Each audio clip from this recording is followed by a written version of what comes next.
every hour. Juste du bon stock. Radio.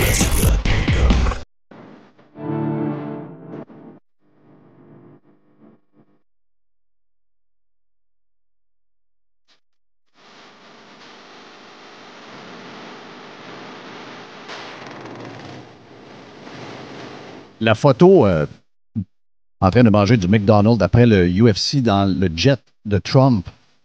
Ça, c'est le genre de photo qui peut faire des crises de cœur à du monde. My God! Ça, c'est du trollage, pas à peu près. J'adore. Quel week-end incroyable.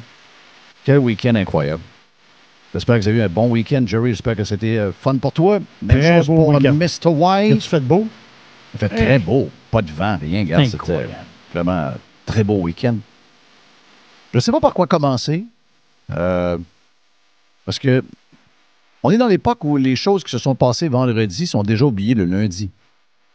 C'est rendu fou de même. Tout va trop vite. Il y a tellement de stock à chaque jour que du stock de 2 jours, c'est quasiment du stock passé de date. Mais ça ne peut pas l'être. Parce qu'on a eu quand même un combat assez spécial vendredi soir, très tard d'ailleurs. Oui. Moi, j'ai été fait jusqu'au bout, mais je ne sais pas pourquoi. Oui. Je ne sais pas pourquoi je me suis estiné à Moi vouloir non. écouter ça live. Moi non. Ça n'a aucun rapport. J'avais juste à le laisser aller et écouter ça le matin en me levant. Mais C'était mieux le UFC le lendemain. c'était mieux. Oh oui. Ouais, j'ai pas aimé que Jake Paul...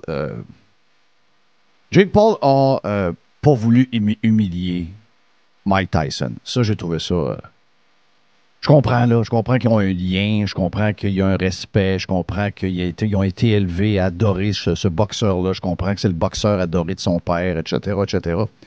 Mais à un moment donné, il y a du monde dans le stade. Il y a du monde à TV. Tellement de monde que ça lag. Tu sais, à un moment donné, si t'as le colis à terre, colis la terre. Ouais. Donc, retenu juste assez pour gagner à peu près. Laisser gagner le premier round pour être sûr qu'il se vide. Même l'autre ronde, même la ronde numéro 2 qu'on pensait gagner par Tyson, je pense qu'elle a été gagnée par Paul. Mais tu sais, par après, là, c'était. Je fais juste assez pour gagner, bing bing. Boum, boum, juste des points. Puis après ça, on le laisse tranquille, puis on le fait pas. On veut pas l'humilier pour le mettre à terre. Ouais. Un pay-per-view à 65$, t'es en tabarnak. Là. Ben, c'est clair. Là, Netflix dans le package, ça dérange pas trop. Non, c'est ça. Oh oui. C'est même pour voir ça. Là. Exact. Si Netflix avait demandé 10$ de plus que l'abonnement Ouais. normal pour le combat, t'aurais dit. Là, ça aurait beuglé. Fuck, là. Ouais, c'est ça. Fuck. C'est quand même quoi, 60 millions de personnes? 60 millions de maisonnées? Est-ce que c'est les chiffres qu'ils ont donnés? Oui. Ouais, OK. c'est ça que je vois, moi. 60 millions? Ben, il y aurait eu un pic à 65 millions live. OK. Wow. Quand même. Hein. Wow. Il y a du monde à la messe. Ouais. Et c'est quasiment, on va vous dire une affaire, là. C'est quasiment impossible qu'il n'y ait pas de bug technique, quasiment. Oh. Tu sais, je sais pas, là, mais 65 millions. Si un jour ils présentent le Super Bowl, ils vont se ramasser avec 100 millions de personnes. Ah, Ou mais à ça, peu près. oublie pas que c'est juste le live, parce que là, après ça, tu peux le réécouter. Là. Exact. Mais tu sais, je veux dire, au niveau de la structure live, tu sais, ils se sont fait démolir, tout le long. Moi, ça n'a pas lagué trop. J'ai eu peut-être deux fois où j'ai eu à repartir. Puis j'ai peut-être manqué 1 seconde, puis that's it. Là, moi, je peux pas dire que j'ai eu ces bugs-là. Je sais qu'il y en a beaucoup qui en ont eu, mais moi, j'ai pas eu les bugs que je lisais sur X, des gens qui se plaignaient de la lenteur puis de tout ça. L'image était comme pixelisée aussi. Ça, j'avais pas ça, moi. Non? J'avais pas ça, 0. Donc, dépendamment sur quel serveur tu étais, j'imagine.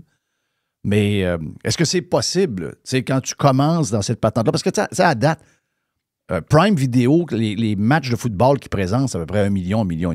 Tu sais, je veux dire, c'est pas 65 millions.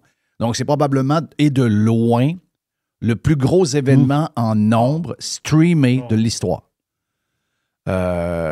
Netflix pensait qu'il était prêt.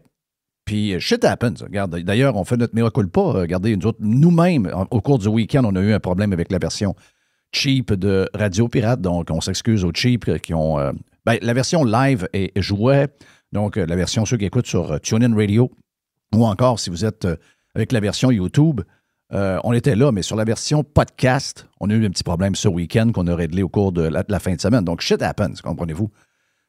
Surtout si vous avez 65 millions de requests et que là, à un moment donné, ça se met à chier et que tout le monde essaie de rentrer. Ouais. Là, dans ce temps-là, c'est le bordel. Là, c'est là que le bordel pogne. Donc, les requests, les requests. Les requests, là, c'est des serveurs qui sont extrêmement demandés, etc. Parce que quand ça roule smooth, tu te branches une fois, that's it, ça roule. Mais là, quand il y a des gens qui ont des affaires qui sont gelées, tu as une image qui n'est pas de qualité comme tu veux, etc. Donc là, tu sors, tu rentres, tu sors, tu rentres, tu sors, tu rentres. Donc là, tu fais des requests sur les serveurs. Ça a dû être une soirée d'enfer chez Netflix. Mais regarde, on va le donner à Jake Paul. Crise de machine de marketing, pareil. 65 millions de personnes streamées sur Netflix. Qui peut réussir ça? Non, regarde, si vous me dites que le gars n'a pas réussi son affaire, là, vous êtes mêlés, là, parce que le gars, c'est une machine de marketing. Bon, on peut y en vouloir de ne pas avoir crissé au plancher Mike Tyson. Mike Tyson n'avait pas d'affaire là. Mike Tyson, pour tout le respect qu'on a pour Mike Tyson n'avait pas d'affaire là. Il s'est juste sauvé le cul. Là. Il y a juste... l'événement, je comprends. Je m'attendais à ce que Tyson soit un peu plus sharp. Mais j'ai vu tout de suite, avant le match, que ça allait être un peu bizarre, parce qu'il s'est promené et fait ça a l'air pareil. Là. Oui, c'est ça. C'était un peu weird. On a vu que c'était live, en tout cas. On a vu que ça pouvait pas être plus live que ça. Même que de dos, certains pensaient que c'était Michelle Obama, mais c'était vraiment lui. Ouais. C'était vraiment Mike Tyson. C'était Big Mike, mais pas le même Big Mike. C'était pas le même Big Mike. Regarde, à partir de là... Mais on voit qu'un gars de cet âge-là, t'as moins de jambes. Il y a mon âge. Oui. Mais mon âge. Donc t'es moins solide sur tes jambes. Ça apparaît tout de suite, là, dans le ring. Tu vois qu'il est comme... Christophe, c'est un monstre, là, mais il est comme frêle des jambes. Il n'a pas l'air sûr de la jambe. Mais sais-tu ce qu'il a fait à attendre? C'est quand on a vu son training. Quand on a vu son training, on s'est dit, wow, il peut. Il y a une machine de guerre. Il y a une chance. On s'est dit, ça va être serré. Hein? Ouais. Ben non. Sauf que. Bizarre pareil. Très bizarre. Mais écoute, l'événement, c'est un événement, mais c'est un stunt promotionnel. Oui. C'est ça qu'il faut. Tu sais, c'est pas un combat de boxe, mais qu'est-ce que ça dit pour la boxe pareil? Qu'est-ce que ça dit? C'est un coup de poing d'en face de la boxe. Tu sais, je veux dire, je veux pas comparer boxe et UFC, ça n'a pas rapport. Sauf que parlons de la boxe versus la boxe. Que la boxe se fait manger par un influenceur qui réussit à faire des stunts et remplir un stade au Texas et attirer 65 millions de personnes en même temps sur une plateforme de streaming worldwide. That's fucking crazy. Sérieux, là? C'est incroyable. Mais qu'est-ce que ça dit pour la boxe? Qui dort au gaz de même? Vous n'avez pas réussi à faire de star. Qu'est-ce que vous avez fait au cours des 20-25 dernières années? Vous êtes où, je vois le vert? Si tu t'en vas, là, tu parles au monde, là. C'est qui, mettons, je sais pas moi, Usyk, le boxeur. Le monde ne sait pas c'est qui. Personne. Ben, c'est le numéro 1 au monde. Ben, on ne sait pas. Après ça, Dubois. On ne sait pas non plus. Dubois, c'est un Québécois. Ben non, c'est un Britannique. Est-ce qu'on le connaît? On le connaît pas. Après ça, Parker, Zhang, Kabayel. On connaît pas les gars. Quand j'allais me faire couper les cheveux, samedi, j'étais arrivé à 9h du matin chez le barbier. Ouais. Il y a 5 flots. Des gars entre 20 et 30 ans qui coupent les cheveux. Un sujet, le combat de boxe de la veille. OK. T'étais-tu dans une place mexicaine un peu? Oui, mexicaine un peu. Donc, ça parlait de Jake Paul puis de... Ah oui, ça parlait de ça. C'était l'histoire. L'autre, Jake Paul, ils connaissent, là. Ben oui. Puis là, ils ont dû apprendre à connaître Tyson, parce que c'est peut-être pas leur génération. Non, ça. mais quand même, tu vois que c'était...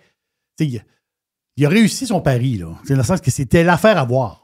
Ben, tu sais, il a réussi son pari. Ça, moi, j'ai un bémol là-dessus. Tout le monde dit ça. Là. Moi, j'ai un gros bémol. Là. La réalité, c'est que l'autre est bien trop fort pour lui. Non, mais il va remettre ça. Ce que je veux dire, c'est qu'il va le refaire, ça, avec une autre patente, l'année prochaine. Qui ça, Paul? Oh, oui. Avec une autre légende? Oh oui. Il va refaire une autre patente. Ben, il devrait... Moi, je trouve que l'idée de prendre la fille, gars, des Olympiques, c'est une crise de bonne idée. Ouais, là, ça va être plus raide un peu. Là. On irait avec son cas une fois pour toutes. Crosseur. Puis, je pense que dans les stars de la soirée, il y a eu les filles là, qui... combat de filles, c'était écœurant. Hey, le combat de filles avant, c'était quoi ça? C'est un des meilleurs combats de l'histoire de la boxe. Ben voyons donc. La fille pissait le sang, l'œil ouvert, reste à l'enfant. D'ailleurs, c'est là qui a gagné. Moi, j'aurais donné ça à l'autre, je sais pas. Non, je connais pas ça. Est-ce que l'avenir de la boxe est avec les filles? Je pense que oui, parce que les autres, ça charge en tabarnache.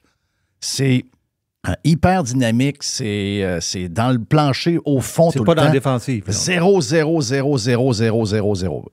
Ben, comme des filles qu'on a vues jeunes se battre. Là. Ouais. Quand on a jeunes, des filles qui se battaient, c'était sauvage en sacrament. Là. Ça finissait avec les cheveux tirés puis tout. Là. Les gars faisaient jamais des affaires de même. Tu sais, les gars, il y avait comme un genre de je sais pas, il y a un code d'éthique. Les filles, ici, c'était tout est permis. Ouais, donc, un coup de coude dans la face, bang, bang, bang. Ah ouais, tu m'as volé mon homme, mon tabarnak. On tire les cheveux, on donne des coups de poing, des coups de pied, ah ouais, etc., etc. Les filles sont all-in. Mais non, mais c'est parce que entre les rondes, que les yeux, les gars ont spotté les petites madames. Entre autres, c'est la petite blonde qui a été le hit. Et je pense qu'il y en a qui ont découvert son compte Instagram et son TikTok. Donc, beaucoup de spectacles. Beaucoup de spectacles, ça, c'est, garde. C'est Why not? Non, mais la présentation La présentation de Netflix était parfaite. Elle est parfaite. Écoutez bien, c'est quoi que... Mettons qu'il n'y a pas ça vendredi. Tu sais, les gens, ouais, c'était ordinaire. Ouais, OK, parfait. Mais on parle de ça. On était toutes là. Et là, petite blonde.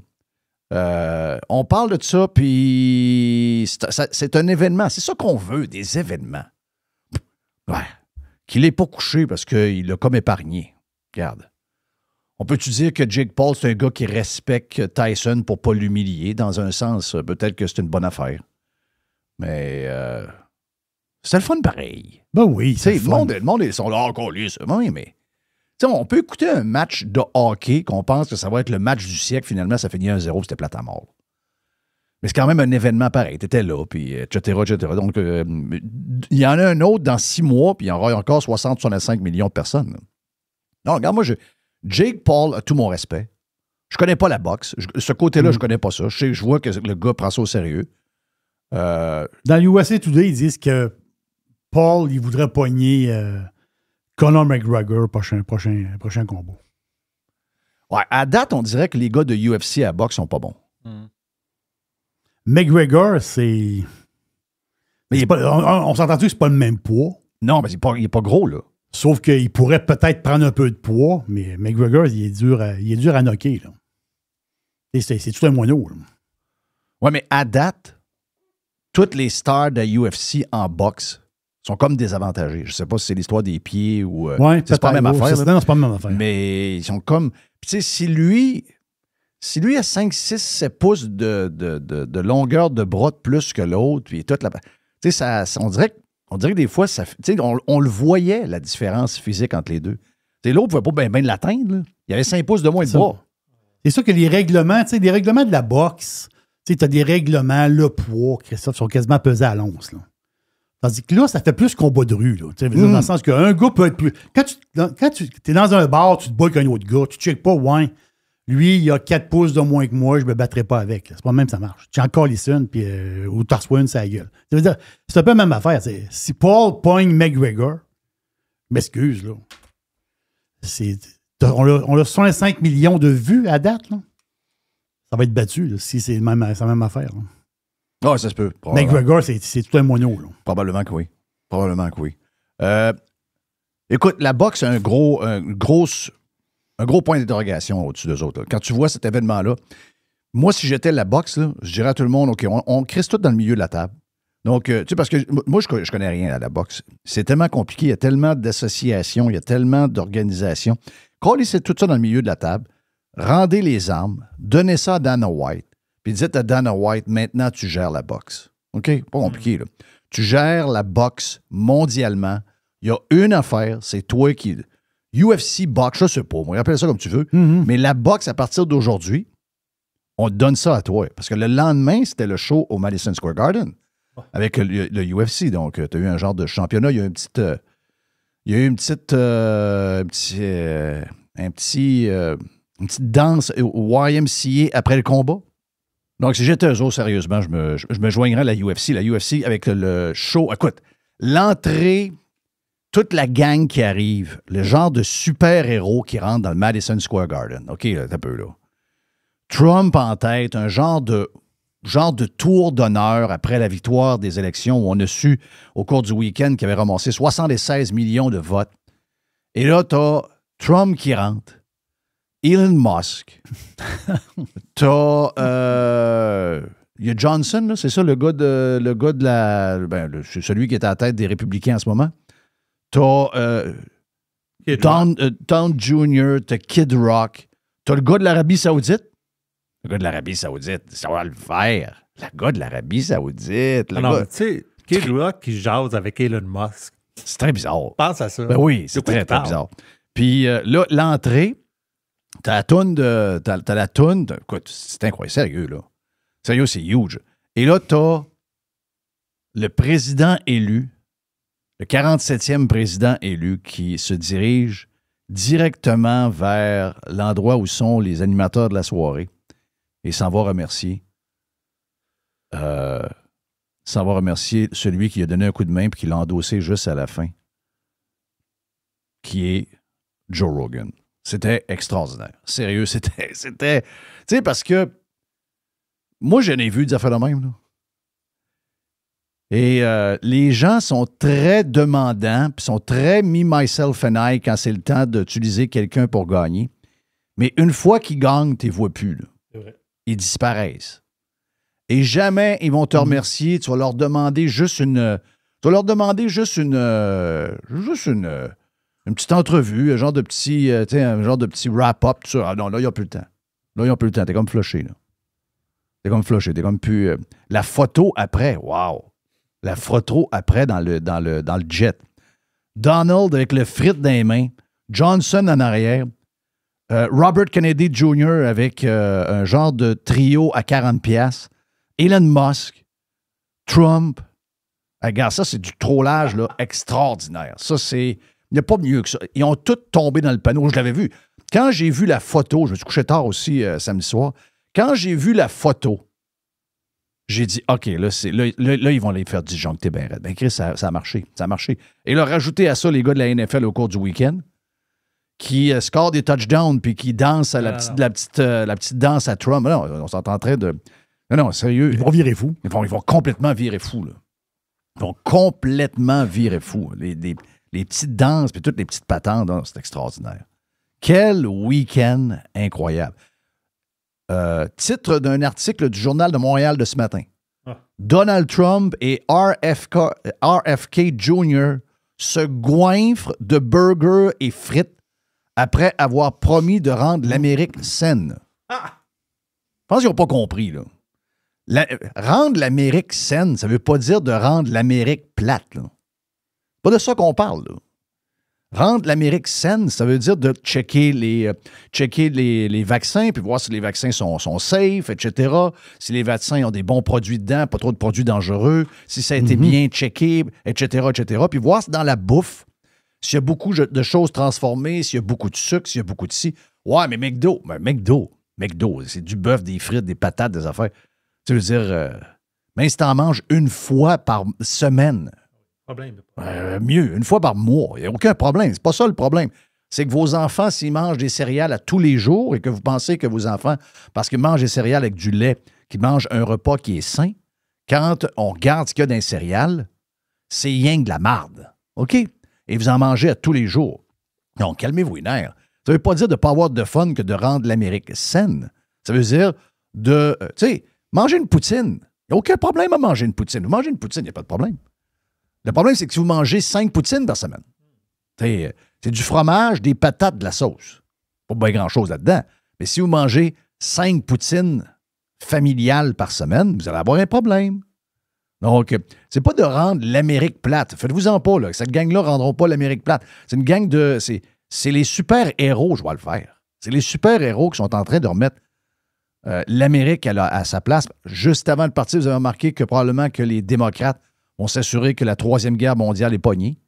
On a eu ça comme nouvelle au cours du week-end. C'est quand même assez sauté comme histoire. Ils aiment ça, la guerre, ça? Ça, c'est incroyable. Ça, c'est un push de l'industrie de la guerre, là. Ça, c'est sûr. Là. Ça n'arrive pas par accident. Le gars, il est dans la forêt amazonienne. Il est complètement fucké.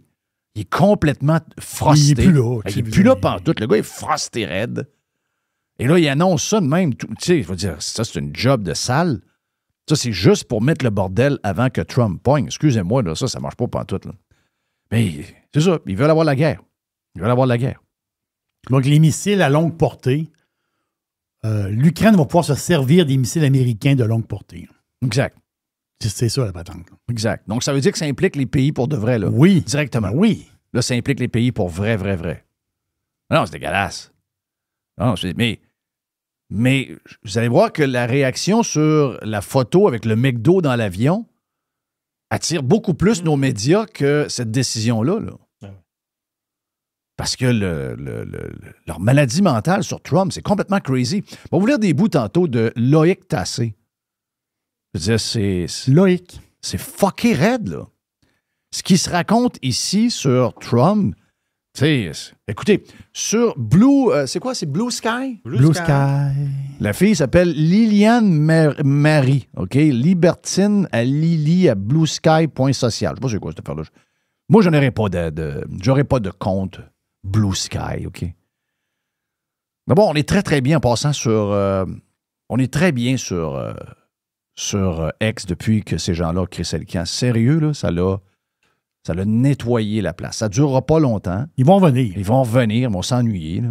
Ils ont besoin de nous. Ces gens-là ont besoin de nous. Si on n'est pas là, eux autres... C'est du monde qui aime brasser de la marde. C'est pas vrai qu'ils vont s'en aller dans un ciel bleu puis que là, il n'y aura plus de marde. Après 2 semaines, ils vont se pendre, ce monde-là. Là. Ils ont besoin de nous autres. Sinon, ils sentent que leur existence est comme vide. Donc, Liliane Mary écrit c'est supposément une place smooth, c'est pas comme X. Kill Donald Trump. Kill his Vice President Vance. Kill his cabinet picks. This is the only way to save the United States of America. That is the only way to save this nation.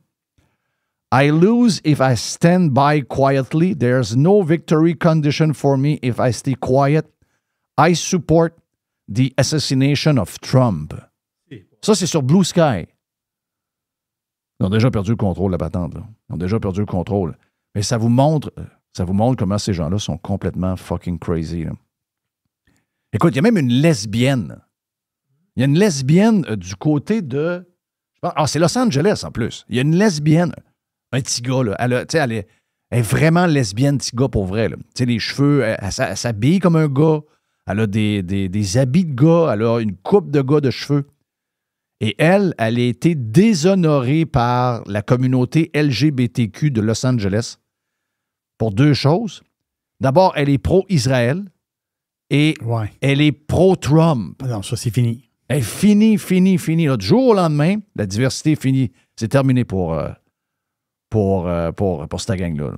Non, c'est crazy. Sérieux, c'est vraiment, vraiment capoté. Là. Vraiment capoté, mais... On dirait que plus ça avance. Moi, je pensais que ça allait se calmer après l'élection. Je pensais qu'il allait avoir un petit meltdown de 48 heures. Mais là, on dirait que de jour en jour, c'est de pire en pire. Tiens, l'arrivée de Trump, c'est juste de la musique, mais c'est juste pour vous décrire un peu l'événement quand Trump a aperçu Joe Rogan. Democratic candidate Kamala Harris. Congratulations, sir.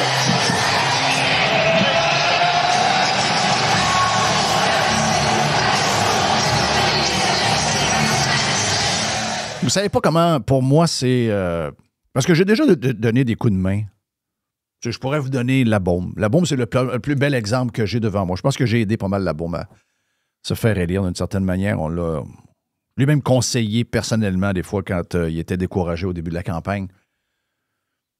Et c'est des gens qui nous ont stabé dans le dos. Et la fidélité qu'a montré Trump en fin de semaine à Joe Rogan quand il est arrivé au UFC, ça parle de l'homme, je pense. Ça résume un peu quel genre d'homme il est. Il n'a pas besoin de faire ça. Pour avoir du bagage. J'ai amené des millions de vues. Il a grossi encore plus son podcast avec moi que moi, j'ai gagné de lui, etc., etc. Vous savez comment est-ce que ça peut être? Mais c'est pas loin que ça s'est passé. Joe Rogan a été remercié officiellement devant 20 000 personnes au Madison Square Garden. Rogan est sur le bord de comment est-ce qu'on appelle ça? L'octogone, c'est ça? L'octogone.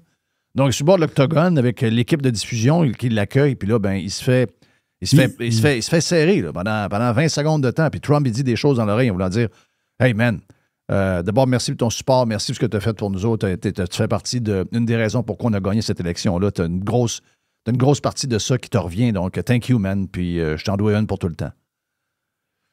Ça montre quel genre de gars est Trump. OK? C'est pas pour rien que... C'est pas pour rien que le gars a été réélu. Il y a quelque chose que les Américains savent, ou sentent, que les Québécois ne sentent pas, que les Québécois, parce que les Québécois ne peuvent pas sentir rien, ils sont influencés par une gang de crinqués. Il n'y a pas plus malade que les Québécois sur l'histoire de Trump en passant. Mais il y a des choses qui ne sont pas racontées sur Trump, que vous n'entendrez pas, tout le monde en parle. Je sais qu'hier, à Tout le monde en parle, il y avait quelqu'un qui était là, un genre de gars de la chaire, Raoul, je ne sais pas trop où. Raoul Dandurand. Raoul Dandurand. Des gens m'ont écrit pour me dire que c'était complètement crazy. Comment est-ce que le gars est en train de l'échapper, pas à peu près? Je vais vous avouer que je ne l'ai pas écouté. J'imagine que Mr. White va se taper ce genre de patente-là. Mais tu sais, moi, je veux dire, je me fie pas à ces affaires-là. Je me fie pas à ça. Je regarde des images, je regarde ce qu'il a fait avec Joe Rogan et c'est le genre de patente que j'analyse. C'est ça qui me montre qu'est-ce qu'est l'homme. C'est de voir exactement ce que j'ai vu là. Parce que, regarde, on va vous donner un exemple. Au Québec, il y a des gens qui ont donné un coup de main à Bruno Marchand. Bruno Marchand a été aidé. Bruno Marchand était un illustre inconnu quand il s'est présenté pour être maire de Québec. Et quand Bruno Marchand a besoin de se faire frotter à la scène, Bruno Marchand s'en va à Montréal. Il s'en va voir les médias de Montréal. Il ne va pas voir les médias qui lui ont donné un coup de main à Québec. Parce qu'il fait semblant que moi, j'aime ça, me coltailler avec les médias, j'aime ça qu'ils me posent des questions, j'aime ça qu'ils me mettent un peu sur ma défensive, etc., etc. C'est pas vrai. C'est pas vrai. Il va même pas voir les gens qui lui ont donné un coup de main à se faire connaître pendant cette campagne-là. Je vais même me mettre dans la gang en passant. OK? Parce qu'au moment où on était en pleine COVID, n'oubliez pas, là. Donc, on est en pleine COVID et les codes d'écoute sont incroyables, through the roof. Là. Et j'ai dit, à ce moment-là, que puis je ne l'ai pas appuyé personnellement, je n'ai pas voté pour lui. Mais j'ai dit, ça va faire du bien. Je pense qu'on doit y porter un peu d'intérêt. C'est un gars qui est fin. C'est un gars qui va faire différent d'un gars qui est irrespectueux, un impoli. Quelqu'un de pas fin. La bombe, on va se le dire, c'est pas un gars qui est gentil. C'est pas quelqu'un de fin. C'est un Christ de pas fin. Et là, on va avoir, après 16 ans à être mené par un pas fin, on va avoir quelqu'un de plus fin, de plus humain, travaille chez Centraide, etc., etc. On a fait un pitch pour lui. Même que les gens pensaient que je l'endossais, et même lui pensait que je l'avais endossé en disant ça. Mais j'ai carrément dit par après que je votais pas pour lui. Parce que je chantais un fond de socialisme, mais je suis capable de dealer avec lui parce que juste... Et là, on le demande, il est revenu une fois. Il est revenu une fois. Il m'a avoué au micro que, même si on l'a challengé, qu'il allait revenir, puis que pour lui, c'était essentiel. Et à partir de cette entrevue-là, chaque fois qu'on a écrit aux gens autour de lui pour avoir d'autres entrevues, on n'a eu aucune réponse. Donc, ça fait juste du bien de voir un peu de fidélité, un peu de... Tu sais, quelqu'un qui remercie les gens. Écoute, je vous le dis, Joe Rogan n'a pas parlé de ça. Puis lui, passe à côté de Rogan, donne une tape, un high five, merci, bonsoir, c'est fini. Non. Respect, c'est le respect, puis c'est thank you, man. Une question de savoir-vivre aussi. Question de savoir-vivre aussi. Ben oui. Donc, c'était un gros week-end. C'était vraiment un gros week-end de plein d'affaires extraordinaires. C'est certain qu'on va avoir... On va avoir un 4 ans qui va être spectaculaire. 4 ans spectaculaires. Spectaculaire dans un sens où je pense que Trump va accomplir avec son équipe des choses qui sont grandioses. Et je pense qu'on va voir aussi devant nous autres des crises. On va voir des gens qui sont quasiment sur le point de se mettre en feu. On va voir des gens qui vont être sur le point quasiment de s'immoler. Mais c'est quand même spécial, vous voyez ça? T'sais, la seule affaire qui les touche au cours du week-end, c'est la photo de McDo. Là. alors que leur boy vient de donner la permission quasiment, je dirais, de manière officieuse de partir la Troisième Guerre mondiale. Et ça les dérange zéro. Donc, on va voir de l'entertainment d'un bord avec Trump, mais on aura encore plus d'entertainment avec les anti-Trump qui, moi, je pensais qu'il allait prendre le trou, je pensais qu'il allait se questionner sur ce qui est arrivé, je pensais qu'il allait essayer de comprendre ce qui est arrivé. Non. Non. Ils n'ont pas compris. Ils ne veulent pas comprendre. Ils retournent dans le même battante. Ils vont vous accuser de tout et non si vous aimez Trump, etc. Ils n'ont rien compris. Ces astis de malades-là vont vous faire un méchant show au cours des prochains mois, prochaines années. On aura un 4 ans fantastique. Fantastique. Je vous le dis, là, ça va être probablement une des meilleures périodes de votre vie. Même si vous n'êtes pas nécessairement full politisé, vous allez adorer ce qui va arriver. Vous allez adorer. Il y aura un meltdown. C'est un meltdown complet qu'on va voir. Là. C'est un meltdown complet de toute la gauche, les médias, etc. Hey, je ne sais pas si vous avez vu en fin de semaine, mais MSNBC qui est la... CNN est pareil, là. Le week-end à MSNBC, qui est le channel des démocrates, dans le 18-54 ans, qui est le groupe pour vendre de la pub, il y a 35 000 personnes qui écoutent. Ben voyons. Oui. Ben voyons. Il y a 35 000 personnes qui écoutent dans des heures prime time. Si vous mettez ça la semaine, ils sont 60 000. Dans un pays de 330 millions. Tu te demandes, mais comment ça peut être encore ouvert, cette affaire-là? Tu te dis, mais voyons donc, c'est fini. Ils n'ont pas compris. Tu sais, moi, je me sens que tu regardes les résultats de l'élection, tu regardes tes résultats de code d'écoute, tu dis, OK, parfait, on change du tout au tout, on n'est plus là pantoute. Le monde nous a désertés, les gens votent pour tous ceux qu'on haït, etc. On a un gros questionnement à faire, on a un gros examen de conscience à faire, puis il faut tout shaker à baraque au complet. Non, il recommence comme s'il n'était rien arrivé le 5 novembre. C'est quand même assez capoté. C'est quoi les statistiques de Trump, là? Tu dis 76 millions de votes? 76 millions contre 73 à peu près. Okay. Mais c'est-tu un record pour un républicain? Oui. Bon. Mais tu l'as la réponse, là. On a la réponse. On l'a la réponse. On vient avec un autre bout de Radio Pirate avec Jeff Liberté. Un peu plus tard, on a gardé un bout de la fin de notre bloc qu'on a fait dans le Prime. On vous offre ça après le petit break qu'on fait là sur Radio Pirate. On parle entre autres de ce qui s'est passé à Mississauga au cours du week-end et avec QS. Et plus tard, troisième bloc pour nos chums cheap. On s'excuse encore pour vendredi, les petits problèmes techniques qu'on a eus. Mais we're back. On aura comme troisième bloc, on aura Jerry avec la boîte. Radio Pirate. Do you like it? Yeah! 100%. Pirate. OK, tel que mentionné justement de faire la petite pause, on a pris un bout, des fois on essaie d'aller chercher un petit bout qu'on a jasé dans la version Prime qu'on vous offre. Et on parlait de ce qui s'est passé au cours du week-end à Mississauga, en Ontario. Et également avec QS, on a fait un genre de melting pot de tout ça, puis on vous en parle dans les prochaines minutes. Enjoy. Un peu plus tard, dans quelques instants, la boîte avec Jerry sur Radio Pirate.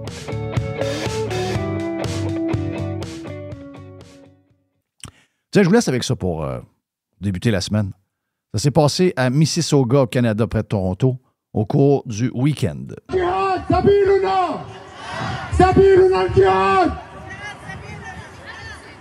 غايتنا الله والجهاد سبيلنا والموت في سبيل الله أسمى أمانينا تكبير تكبير على القدس رايحين شهداء بالملايين على القدس رايحين شهداء بالملايين على القدس رايحين شهداء بالملايين. Donc, c'est un call de jihad, finalement. Donc, tout est derrière. On est à là, la mort est on the way. pour les meilleures aspirations. Donc, le djihad, c'est notre chemin. Qu'est-ce que c'est un djihad, Jerry? Ben, c'est la guerre sainte, là. OK. Donc, ça veut dire quoi? Ça veut dire qu'on veut... Ben, c'est ça. Ils veulent... ils nous déclarent la guerre ou quoi? Ouais, je pense que oui. Je pense qu'ils déclarent la guerre. C'est quand même c'est dans les rues du Canada, là. C'est du terrorisme, là. C'est pas d'autre chose que du terrorisme, là. C'est une genre de guerre sainte. C'est de la lutte contre... c'est une lutte de résistance et une guerre sainte contre l'islam. Exact. Mais ça c'est un problème qu'il faut régler, là. Tu vas dire, ouais, mais c'est pas réglable. On ne peut pas le régler, ce problème-là. C'est sûr qu'il y a une stratégie pour régler ce problème-là, là.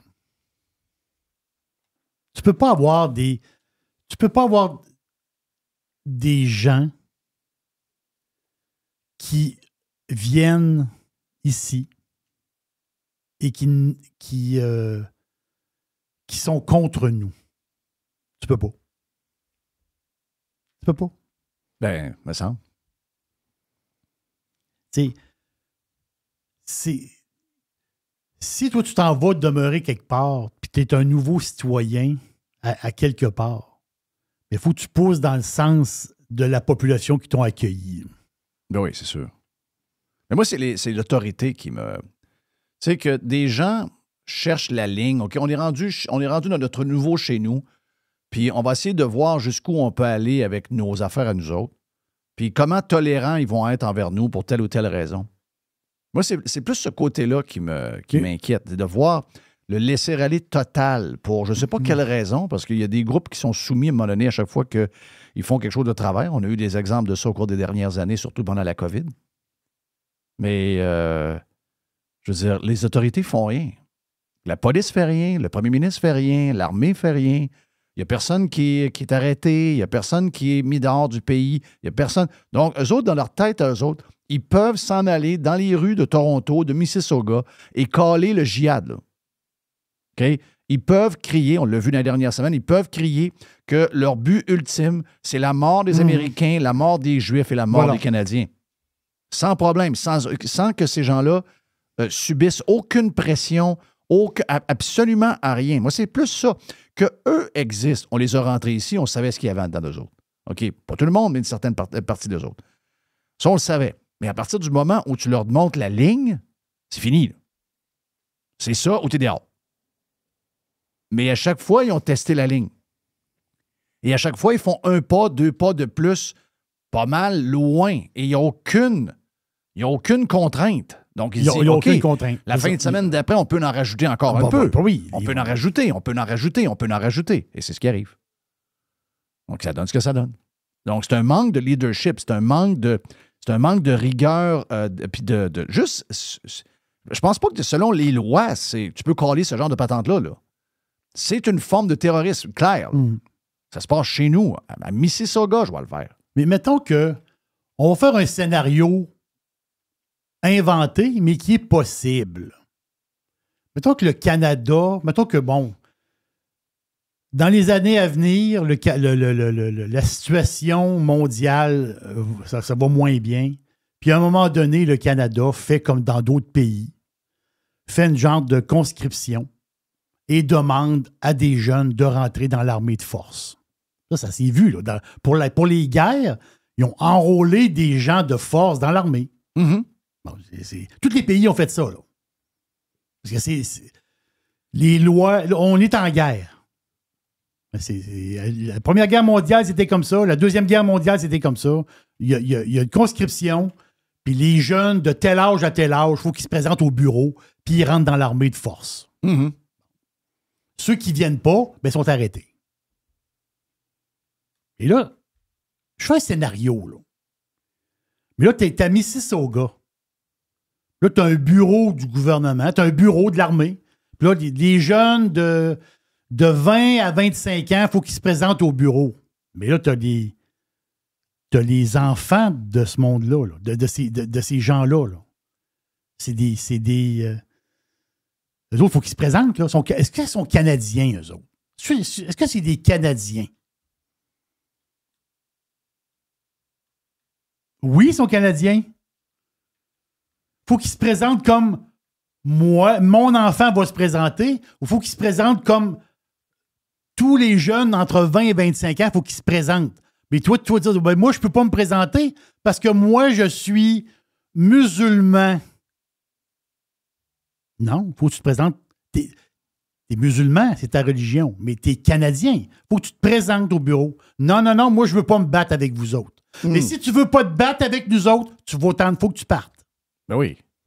On va-tu l'entendre de la bouche de quelqu'un? Ben moi, je vais te le dire, c'est ça. Si tu ne te bats pas avec nous autres, est-ce que Poilievre va sortir une patente de même à un moment donné? Moi, j'ai pas peur de le dire. Est-ce que Poilievre va finalement mettre son pied à terre? Est-ce qu'à un moment donné, Poilievre va dire « Hey, ce que je vois au Canada, ça m'écoeure. » Les gens qui comparent Poilievre et Trump, oubliez ça. OK? C'est un junior à date. Là. C'est pas une bête tant que ça. Là. C'est un petit minou. Là. OK? Mais là, j'ai hâte qu'il mette son pied à terre pour nous dire. Il y en a qui me disent « Ah, mais c'est sa stratégie. » Là, je t'ai écœuré de la stratégie en coalition. On peut-tu savoir c'est quoi qu'il veut faire avant qu'il soit trop tard? Peux-tu dire, quand je vais être premier ministre, ce que vous voyez dans les rues, ça n'arrivera plus. Parce qu'on va les arrêter et on va les colisser dehors. On va les retourner. Ils veulent vivre de même. Ils vont aller vivre de où ils arrivent, puis ils vont pouvoir recommencer à vivre comme ils veulent vivre. Ils veulent faire un carnage, ils iront en faire un chez eux. Ils n'ont pas épousé nos valeurs, notre pays. Exact. Et Christophe, il faut le dire. Donc, il y en a beaucoup qu'eux autres, ils vont se battre avec nous autres. Eux autres, là, ils sont Canadiens, sont fiers de leur origine. On est tous fiers de nos origines. Là. Mais ils sont Canadiens. Les autres, faut qu'ils se battent avec nous. Mais ils sont Canadiens depuis combien de temps, là, dans ta tête? Là? Ils viennent d'arriver, ils viennent d'être... Ils sont Canadiens depuis qu'ils ont le papier et le nationalité. OK, mais moi, là, c'est pas quelque chose que je donne pour l'éternité, ça, là. Non, ça s'enlève, là. Moi, si tu t'en vas dans la rue, c'est pas parce que je t'ai donné un passeport puis que je t'ai donné une nationalité qu'à partir de là, tu es au Canada puis tu me dis « Ah, ben là, maintenant, à partir d'aujourd'hui, je peux dire ce que je veux. Je suis nationalisé canadien, puis là, j'ai mes droits, puis etc., etc. » Non. Il y a une clause qui dit « Voici ce que tu peux... pour garder tes papiers, voici ce que tu dois faire. Puis pour les perdre, voici voici les choses que tu ne peux pas faire. Puis c'est goodbye. » Mais regarde, je vais vous en parler. Je prends 2 minutes. Des fois, on lance la semaine de manière bizarre. Je vous fais entendre la fille qui était à Tout le monde en parle hier. Là. La fille, la co-chef de QS. QS a toujours été un parti radical. Il y avait Amir Kadir comme chef. Là. OK? Et c'est un parti qui a toujours été radical. Le petit politburo qu'il y a là, c'est le gars du printemps érable. OK? Il s'est fait connaître par le chaos. Bon, on s'est rendu compte que finalement, c'était pas pantoute un gars bien ordinaire. Là. Mais il s'est fait connaître de même quand même. Probablement craqué par sa blonde du temps qui est journaliste au Devoir. Aujourd'hui. Mais le parti, c'est toujours été un parti radical. Regardez comment ce parti-là se comporte depuis le début du conflit entre la Palestine et Israël depuis le 7 octobre de l'année passée. C'est assez clair pour moi que le parti QS, c'est un parti qui est pro-musulman et pro-charia. OK? C'est un parti qui est anti-juif. C'est un parti qui, en tout cas, les 2 représentants musulmans de ce parti-là élus n'ont jamais dénoncé les activités du 7 octobre puis le carnage qui est arrivé cette soirée-là, cette journée-là. Et ils se plaignent depuis la riposte d'Israël. Encore une fois, je vais le dire, pour être certain qu'on c'est clair, je ne prends pas parti, je veux la paix. Mais si je suis juif, après qu'ils ont fait ce qu'ils ont fait le 7 octobre, c'est sûr que je suis en mode vengeance. Mais je ne prends pas parti. Mais eux, oui. OK? Eux, ils n'ont rien à foutre de ce qui s'est passé le 7 octobre. Eux, ce qu'ils veulent, c'est la disparition. Et l'autre s'est servi de toutes sortes de patentes pour nous dire que les Québécois étaient des racistes. OK? Donc là, elle a été confirmée comme chef de QS au cours du week-end. Elle était invitée hier à Tout le monde en parle. En fin de semaine, on a été très, très clair. Il y a eu un appui extrêmement fort au fait de dire que non, Québec solidaire ne croit pas que l'Assemblée nationale ou les membres de l'Assemblée nationale, donc les députés, sont racistes. Et pour moi, c'était très, très clair que ça soit affirmé. Et c'est ce qui a été fait cette fin de semaine. Et tous les députés. Mais juste souligner que M. Boisy, bon, il ne sera pas exclu du caucus, clairement, mais il n'aura pas à s'excuser de ce qu'il a dit. La position de Québec solidaire a été très, très claire. Elle a été exprimée par moi, par Gabriel, très, très fortement aussi par les membres cette fin de semaine. Et tous les députés, on doit appuyer ce que les membres ont décidé. Hein. Nous, on est un parti très démocratique. On n'a pas de chef qui décide, qui pointe du doigt, qui exclut. C'est les membres qui décident. On a des discussions, des débats quand même assez forts. Hein. On est très fort là-dedans à Québec solidaire. Et à la fin, tous les députés doivent respecter la parole des membres et ne pas faire les débats de façon polarisée. Ça vous aurait sorti quand même de l'eau chaude qui présente ses excuses. Ça vous aurait facilité les choses. Ben oui. Bien, écoutez, je vais laisser M. Boisy décider, lui, qu'est-ce qu'il fait. Maintenant, il faut qu'il prenne acte de la décision qui a été prise par le parti de façon très, très majoritaire et de défendre cette position-là. OK. Donc, si on résume, qu'est-ce qui est arrivé au cours du week-end, c'est que lui, on a pogné un genre de vidéo dans une conférence où il a dit qu'il était victime à chaque jour de racisme de la part des élus de l'Assemblée nationale du Québec. OK? Je vais vous dire une affaire, un peu comme j'ai dit vendredi, mais le répéter. Je pense que les gens de l'Assemblée nationale, il y a deux choses qui me dérangent bien gros, leur unanimité sur à peu près tous les sujets et leur incompétence. Le racisme, je ne suis pas certain de ça, ben. S'il y a du racisme, c'est beaucoup envers probablement les Américains, etc. Bien, il y a quelques affaires de même, un peu les Anglais. Mais est-ce que les élus nous montrent du racisme? Ils nous montrent surtout de l'incompétence. Ils nous montrent surtout une genre de unification qui nous énerve alors que la société ne fonctionne pas du tout comme ça. Mais sérieusement, si j'allais les défendre, je vais les défendre sur les histoires de racisme. Je pense pas que personne n'est victime de racisme au Québec. En tout cas, de ce qu'on voit. On n'est pas là dans le day-to-day, mais je pense que le gars était complètement en dehors de ses pompes quand il a sorti cette histoire-là. Et là, ce que QS vient de faire, c'est de finalement lui donner raison. OK? Il lui donne raison en faisant semblant que eux autres ne voient pas de racisme, mais en même temps, ils le gardent à l'intérieur du parti, ne lui demandent pas de s'excuser. Donc, il approuve ce que le député, comment s'appelle son nom? Boisy, c'est ça? Donc, le député de Québec solidaire a raconté lors de cette intervention-là sur une tribune quelconque. Écoutez bien, là. Boisy, c'est un gars que je suis sur X depuis l'histoire. Je dis que je suis. Je vois ses tweets sur X. C'est un gars que je trouve un peu douteux, OK? C'est un gars, et de sa bouche, ça me surprend zéro. C'est un parti douteux. C'est un parti, et là maintenant, il y a une chef qui récemment a mis sur son compte Instagram la photo qui est écrite « From the river to the sea », OK? Elle l'a exposé elle-même, elle l'a distribué elle-même, elle a exposé clairement quelles sont ses valeurs au niveau de sa position avec Israël. Elle veut la fin d'Israël. Elle veut la disparition d'Israël. Elle veut la mort des Juifs. C'est pas moi qui le dis, c'est elle qui a mis ce « Ah oui, mais elle faisait la promotion d'un film. » Ah oui, la promotion d'un film. Vous savez tous qu'on ne peut pas utiliser cette phrase-là, surtout si vous êtes un élu. Donc, pour moi, c'est un premier flag. Après ça, toutes les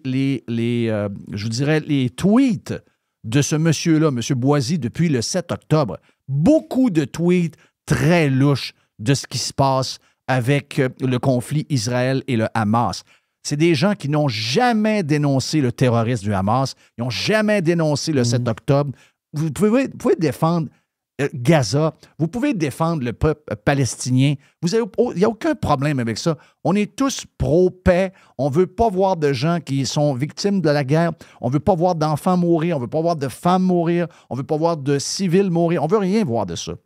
Mais une des choses, comme élu d'une société démocratique comme la nôtre, la petite chose que vous pouvez faire au moins pour vous montrer que vous êtes legit, pour être ce que vous êtes, c'est que vous devez dénoncer les politiciens dans ces États-là qui sont des politiciens, qui sont carrément des terroristes. Le Hamas est vu comme est officiellement un parti terroriste. Même chose pour une grande partie du Hezbollah également. Si vous le faites, vous êtes en train de vous parler, ils ne vont pas là. Ils ne vont pas là. Ils ne veulent pas aller là. Ils savent pourquoi ils ne veulent pas aller là. Parce qu'ils vont se mettre à dos beaucoup de gens qui sont pro-Hamas dans leur communauté. C'est là le problème. Donc, ils ne le font pas. OK? QS, OK? QS avec ces gens-là. QS, c'est un parti radical. C'est pas juste un parti communiste. C'est pas juste un parti d'extrême gauche. C'est pas juste un parti qui crisserait le Québec à terre sur le cul avec des politiques économiques et sociales qui, finalement, on aurait l'impression qu'on voudrait déménager, je vois le vert, en Argentine ou même au Venezuela après quelques années avec QS au pouvoir. C'est plus que ça. C'est un parti tellement radical que c'est un parti pro-musulman, pro-Hamas, pro-terroriste et également pro-charia. OK? C'est ça que je vois de QS. Donc, commencez à allumer. Là.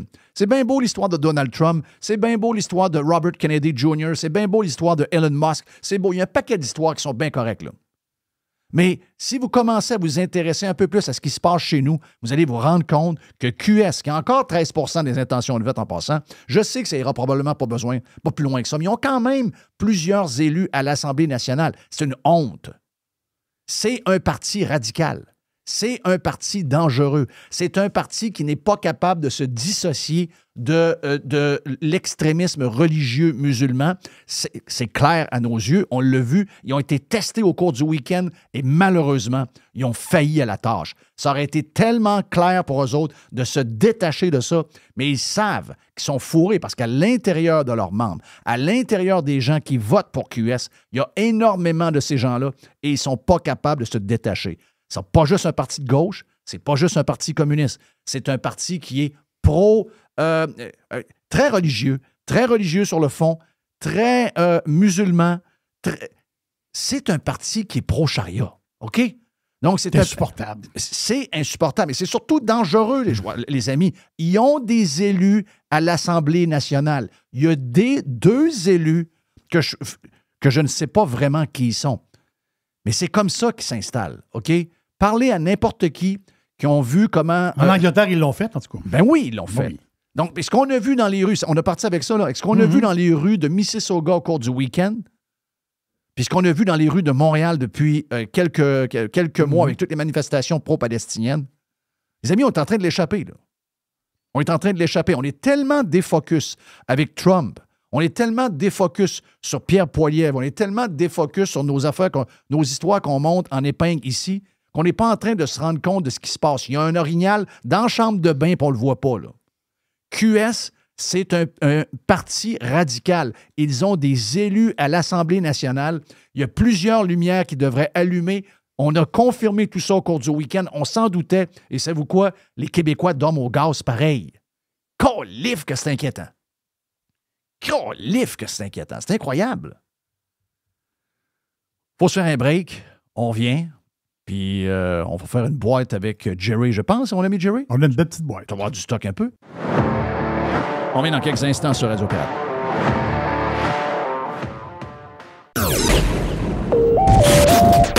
Radio Pirate. Radio Pirate. Radio Pirate. Tu le sais que t'as envie d'écouter. No commercials, no limits. Radio Pirate. Oh. Hit me! Il y a une petite boîte. Il y a une petite boîte. Hit me! Il y a une petite boîte. Tadam, tadam, Tadam. Il y a une petite boîte. Qu'est-ce qu'il y a dans la boîte, Jerry? Hey, Jeff, faut que je te parle d'une patente. Puis c'est un article hyper intéressant. Je vais vous le résumer, mais l'article, ça vaut la peine d'être lu. C'est un article incroyable dans le Wall Street Journal.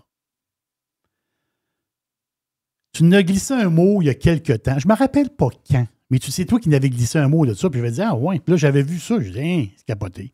L'histoire en Oregon. Des citoyens de l'Oregon. Quand on dit Oregon, on dit quoi? On dit Portland. On dit Portland, ville bizarre. Ville communiste. Ville de communistes. Exact. Sauf que l'Oregon, c'est un bel État. Ben, l'Oregon, le reste de l'État, c'est républicain. Voilà, le reste, ben, c'est ça. C'est républicain à grandeur. Puis c'est du monde dans des villes plus petites et aussi en dehors de Portland. Mais ces gens-là, à l'époque, il n'y a pas si longtemps que ça, peut-être il y a 3-4 ans, c'est des gens qui veulent s'unir à l'Idaho. Oui, exact. L'État à côté. Mm-hmm. Et il y a il y a un mouvement, puis le mouvement, il n'est pas mort. Depuis que tu en as parlé, ce mouvement-là, il n'est pas mort. Le mouvement est encore plus fort qu'il était, là. Donc, ce mouvement-là, il l'appelle le mouvement pour le Greater Idaho. Ce qu'ils veulent, c'est sortir de l'Oregon puis décalisser. C'est ça qu'ils veulent. Autrement dit, c'est pas compliqué. On bouge pas, mais tu mets la ligne, tu fais une nouvelle ligne. Donc, il va avoir l'État de l'Oregon. Alors, on comprend très bien ce qu'ils vivent, là. On le vit d'une certaine manière. Oui, je comprends. T'sais, mais nous autres, c'est un peu différent, là. Mais dans les places dans le monde normal, t'as la grande ville complètement déconnectée, les pins dans le nez, les cheveux bleus, les boutons, toutes les affaires, là, que tu dis, les gars qui font des caca dans le milieu de la rue. Les taxeux. Les taxeux, les histoires. Puis t'as le reste du monde qui sont, le monde ordinaire, qui ont une vie normale, puis qui regardent ça de loin, puis c'est quoi cet asile-là? Nous autres, ici, on est saucés à part, là, tu veux dire, ça, c'est tout relié à la langue, j'imagine, mais ailleurs dans le monde, ça se passe de même.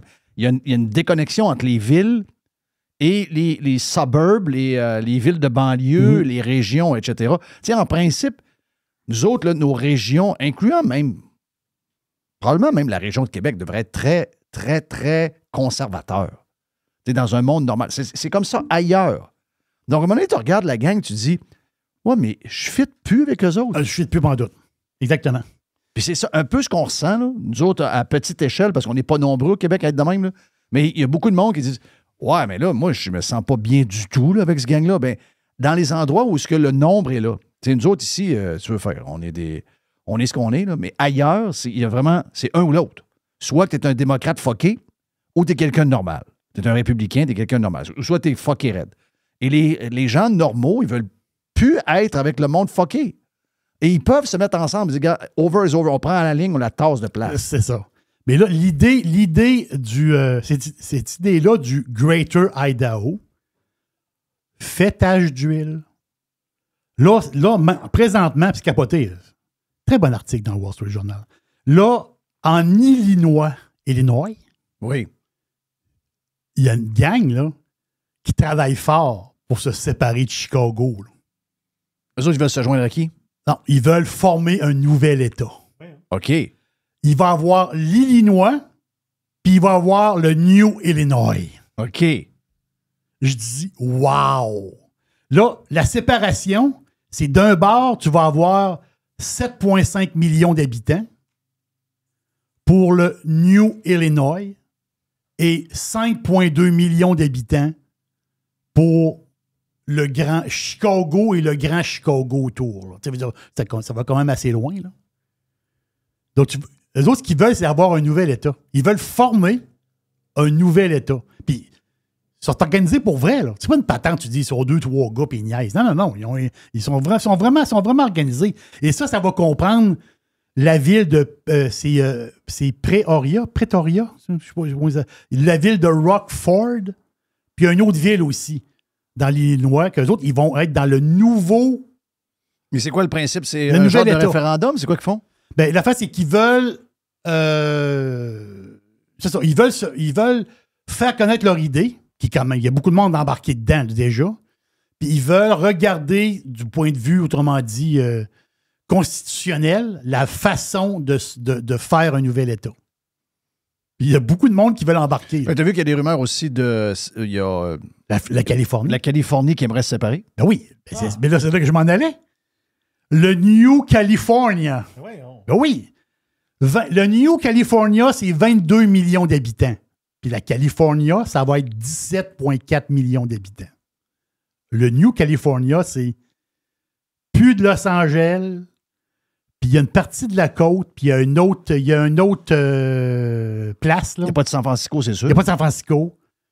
Puis l'autre, moi, j'ai vu la ligne tracée. Puis c'est ça. C'est carrément un nouvel État. Là. Mais dans le vieux Californie, il y a des gens qui veulent que la Californie devienne un pays. Là. Il y a un mouvement chez les démocrates gauchistes de la Californie, donc ceux de Los Angeles, San Francisco, que la Californie devienne un pays. Mais avant que ça devienne un pays, il va y avoir une fracture. Là. Il va y avoir la nouvelle California. Il va y avoir l'autre California qui veut devenir un pays. Je veux dire, ça ne va pas un pays fort. Là. Si la Californie se sépare en deux. Wow!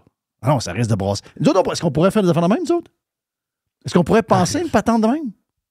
Ben, tu en as déjà parlé. J'en ai déjà parlé. Tu en as déjà parlé. Où est-ce qu'on pourrait mettre une ligne? Oui. C'est ça, l'histoire, là. T'as le Québec, puis t'as le, je sais pas moi, le Nouveau-Québec. Mm-hmm. On va l'appeler, là. Et là, t'as le Québec. T'as le Québec, c'est, je sais pas. Ben, une chose est sûre, la région de Québec est beaucoup plus conservatrice que toutes les régions au Québec et dedans. Tu sais, le Nouveau-Québec, il faut que ça parte de Québec. Donc, la Beauce, Victo, Trois-Rivières. Trois-Rivières, ouais, faudrait essayer d'aller vers Trois-Rivières. Mais on aurait beaucoup de résistance. Parce que la Beauce-Bellechasse, LCN fait beaucoup de dommages. Oui, non, je comprends. Oui, il y a beaucoup de résistance, c'est sûr. Mais rêvons. Rêvons un peu. Rêvons une petite affaire. Donc, mettons, région de Québec, la Beauce. J'ai quasiment envie d'aller à Montérégie. Ben oui. Mm-hmm. Oui. J'ai quasiment envie de dire la Montérégie, c'est dans notre gang. Je parle pas. Enlever le monde, on va les convaincre. On va finir par les convaincre. Mais la Montérégie, en principe, la Montérégie, ça devrait être une continuité de ce qu'on est à Québec. Ça devrait être un endroit plus conservateur. Ça devrait être une continuité de Victo. Victo, c'est un. D'ailleurs, tu as vu les sondages ce matin? Il y a un sondage du PQ qui est sorti. Si jamais il y a une élection à Victo, c'est Arthabasca, c'est ça le comté? Parce qu'il va y avoir une élection partielle. Il va y avoir une élection partielle parce que le gars s'en va avec les conservateurs fédéraux. C'est vrai, exactement. Donc, s'il y a une élection, c'est PSPP, la gang, c'est le PQ qui mène. Et il y a deux partis, là. C'est le PQ ou le Parti conservateur d'Éric Duhaime. Ils sont à 3 points, je pense. Et si tu regardes dans les groupes d'âge, le problème, c'est ça, là. Tu as vu la photo de PSPP au cours du week-end? Le rassemblement? Tu l'as-tu vu? J'ai vu la photo. Bon. Non, Jeff, j'ai vu la photo. C'est encore plus pire quand tu vois de dos. Oui. C'est juste des vieux. OK? Le projet, le PQ... Il y a le plus jeune dans la salle. Là, pour moi, le plus jeune dans la salle, il y a quoi? Il y a 68, 70. Et ils sont vieux. Ils sont très vieux. Ils sont très vieux. Puis, OK, la gang du PQ, alentour d'eux autres, il y a des cégepiens. Dans l'équipe du PQ, quand tu regardes, là, tu vois des photos des fois de PSPP sur les réseaux sociaux. Là, il fait prof de cégep avec une gang de cégepiennes. OK? Mais ça, c'est pas le PQ. Là. Ça, c'est le PQ. Ça, c'est l'organisation des jeunes qui sont dedans. Là. Mais quand ils appellent du monde à venir, les entendre, c'est des boomers de 80 là, qui ne se rendront pas au prochain référendum s'il y en a un. Tu sais, la photo que tu as vue, soit la moitié, ou si mettons, ça tarde un peu, c'est la salle au complet qui ne votera pas au prochain référendum. Là. Parce que l'élection au Québec, c'est dans 2 ans? C'est dans 2 ans. C'est dans 2 ans, bon. C'est pas là. C'est ça. Dans 2 ans. Donc, si, mettons, que PSPP rentre, le temps qu'il prépare son référendum... Mais il rentre en 2026. Oui. Mettons un genre de 2 ans, tu es rendu en 2028. Ceux qui étaient assis dans la salle, il y en a une gang qui sont plus là. Ben, au moins la moitié. Là. Oui. Au moins la moitié qui sont plus là. Regarde, rest in peace. Oui, c'est ça, mais c'est la réalité. Là. Merci de votre contribution, mais c'est ça. C'est un fait de la vie. À un moment donné, tu arrives, tu pars. Donc, on va tous partir. La moitié partent, là. Quand tu regardes les jeunes, ben c'est Éric Duhaime qui gagne. Okay, si tu regardes 54 ans et moins, c'est Éric Duhaime qui gagne haut la main. Ça, dans la construction de notre nouveau Québec, on s'entend qu'on ne pourra pas le faire tant et aussi longtemps que les boomers vont être là. Donc, si on fait le vieux Québec, le vieux Québec, ça fait un peu vieux Québec. Non, le Québec et le nouveau Québec. C'est ça, OK. Le Québec et le nouveau Québec. Tiens, je vais les faire fâcher un peu. de New Québec. OK, oui, là, tu vas y faire. Le New Québec. Avec le New Québec. Oui. Ouch. Ça fait mal. Jeff, t'es pas fin. Mais si on veut que ça se réalise, faut attendre 10 ans que les boomers meurent. Tu comprends ce que je veux dire? Parce qu'il y a trop une grande différence entre ce qu'on voit dans la réalité démocrate en ce moment, au Québec, démocratique, c'est que... Trop de monde à convaincre. Ben, tu pourras pas. C'est ça l'histoire. Tu pourras pas. Eux autres là, sont imbibés de LCN à longueur de journée. Il est trop tard. Il est trop tard. Ils ont leur confort, ils ont leur patente. Puis on va se le dire, ils sont devenus fous, Chris. Ils sont carrément devenus fous. Puis, donc, tu perds pas ton temps avec ça. T'attends qu'ils meurent, OK? Donc, mais tu fais tout le plan. Parce qu'il va y avoir un changement. Écoutez, je vous le dis, là, moi, ces chiffres-là, les chiffres qu'on a vus, c'est incroyable. Là. Les chiffres avec les boomers ou sans les boomers pour l'élection fédérale qui s'en vient, c'est quasiment un balayage conservateur à grandeur de Poilièvre au Québec. Mais si tu rajoutes les boomers, ces pelules qui ne meurent pas, ben ça va être un balayage. Ah, c'est incroyable. Du bloc. Quelle injustice, pareil. Hein? C'est un balayage du bloc. Donc, quelle injustice. Sérieux, c'est un peu dégueulasse. Là. Toi, tu t'en vas, là. C'est un peu dégueulasse. De là, le droit de vote jusqu'à 70 ans, la raison pourquoi je suis pour, c'est ça. Là. Ben oui. Non, mais mais eux, là, il n'y a rien à faire. Ils écoutent Salut, bonjour. Ils écoutent LCN. Ils écoutent RDI. Hey, salut, bonjour. Puis, surprenant des fois, là, je ne sais pas si tu as vu le message de Joe Hamel dans notre groupe, là, où je pense que j'ai vu son tweet également dans son... Il a pété un plomb dans son club de hockey, où il y avait des gens d'affaires, des gens de construction. Ça répétait toutes sortes de phrases creuses qu'ils entendent à la TV sur Trump. Et là, il dit, moi, j'ai pété mes plombs. Là. Il dit, quand tu lui poses des simples questions sur ce qui avance, ils sont incapables de répondre à rien. C'est triste un peu, là. C'est juste des perroquets de la TV. C'est donc bien triste. C'est donc bien triste. Bon, ça, c'est un cas. Mais dans l'histoire de la politique au Québec qui est menée par les boomers encore, c'est carrément ça. Donc, on ne pourra pas... Un, on va manquer de temps. Puis deux, ça donne rien. Tu ne peux pas prêcher ça. Il faut juste que tu attendes qu'ils meurent. OK? Mais pendant qu'ils sont en train de mourir, tu prépares le nouvel État. Tu vas l'avoir, ton nouvel État. Donc, tu vas voir... On va embarquer le Saguenay là-dedans. Le Saguenay, voyons donc. Parce que le Saguenay, c'est pas... Comment ça que le Saguenay, c'est une place de bloquistes? Bon, il y a Richard qui est là, qui est conservateur, mais c'est quand même une place de bloquistes. Il y a quand même 3 genres de députés sur 4 qui sont bloquistes. Oui. Donc, le Saguenay, la région de Québec, le Charlevoix, l'autre bord, on s'en va dans le bas du fleuve. Je comprends qu'il y a plein de relents péquistes, puis il y a plein de relents... Mais ça, c'est tous les vieux. Ça, c'est tous les vieux qui sont de même. OK? Enlevons ça, là. Nettoyons les vieux. Oh, essayons de penser qu'ils ne sont pas là. Essayons de penser qu'ils sont goodbye. Toute la game va changer. On pourrait avoir un nouveau Québec et on pourrait laisser Montréal. Puis s'il y a des régions de la couronne de Montréal qui veulent se joindre le New Québec. Oui, au New Québec. Le New Québec. Ben écoute, il y aura peut-être des genres de tests. Pas un test de QI, là, mais un test de... Parce qu'on ne veut pas embarquer... Tu ne veux pas embarquer une gang de chochottes avec nous autres qui vont tous scraper à patendre au bout de 10 ans. Il faut que tu sois sûr de qui t'amène. Mais on ne pourra pas faire ce move-là tant et aussi longtemps que les boomers ne seront pas morts. Il reste à peu près 10 ans, max. Ouais. Tu sais, 10 ans, il va y avoir un bon nettoyage.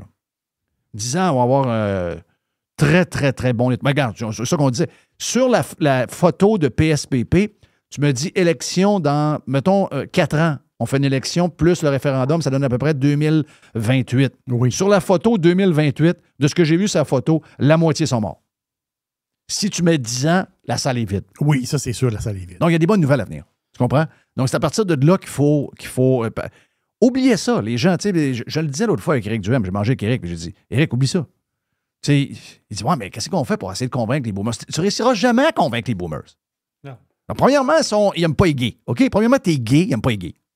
Ils vont faire semblant que oui, mais la vérité, c'est qu'ils n'aiment pas les gays. Deuxièmement, ils sont conservateurs autant que nous autres, mais ils sont brainwashés, il n'y a plus rien à faire. Oublie ça, il faut que tu attendes qu'ils meurent. Il dit, ouais, mais c'est ça, il n'y a pas d'autre... Je comprends qu'il y a une histoire de temps, je comprends que... Il écoute Salut Bonjour, il écoute LCN à journée longue, PRDI. Ouais. Qu'est-ce que tu veux? Christophe, c'est de même, il se lève avec Salut Bonjour le matin. Ben, c'est ça. Ça veut dire... Il n'y a rien à faire avec ça. Il n'y a rien à faire. Oh. Il y a une petite boîte. Ben, il y a plus de boîtes. avant et après. On a pris un bout du milieu. C'est très rare qu'on fait ça avec notre ami Jerry. Donc, plus de boîtes dans la version Prime de Radio Pirate. Il y a une petite boîte. Jeff Fillion. JeffFillion.com. Le labo de Mr. White. Bonne habitude le lundi de faire un genre de round-up de tout ce qui s'est passé au cours du week-end avec notre ami Mr. White qui fait le tour de son lab. Tu me dis qu'il y a beaucoup de choses dans la patente, hein? Ah, ben ouais. Comme d'habitude, il a fallu que je fasse un choix éditorial, mais là, dans le choix éditorial, je pense qu'il va falloir faire un choix éditorial, tu comprends? OK. Fait que tout le monde en parle hier. Oui. Tu avais le gars de la chaire Raoul d'Endurant. Mais là, j'ai écouté ça un matin. Écoute, j'ai trouvé ça spectaculaire. Lui, c'est le frère... Oui, David. C'est le frère à Françoise. Françoise David. Ben, c'est la famille David. Là. Exact.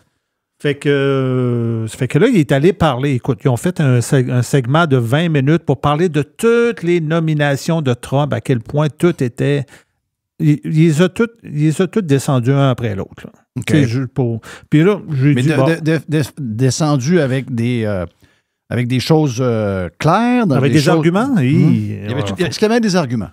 Non, tu sais, c'est un conspirationniste, un anti-vaccin, des affaires de même. OK. Fait que ça, donc, pas de vraie viande. J'ai pas ressorti tous ces genres d'extraits-là, mais j'ai gardé comme un bout qui marque un peu l'ambiance de son passage-là. Tu sais, puis là, l'autre voix que tu vas entendre, c'est un gars qui s'appelle Jean-Sébastien Girard, qui est un gars qui vient de La Soirée est encore jeune, là, qui est rendu le fou du roi. En tout cas, tu sais, tout le monde en parle, je suis pas ça tant que ça, mais de temps en temps, je vais écouter des extraits comme ça, puis j'entends tout le temps une nouvelle voix, puis là, je me dis, ça doit être rendu lui le fou du roi.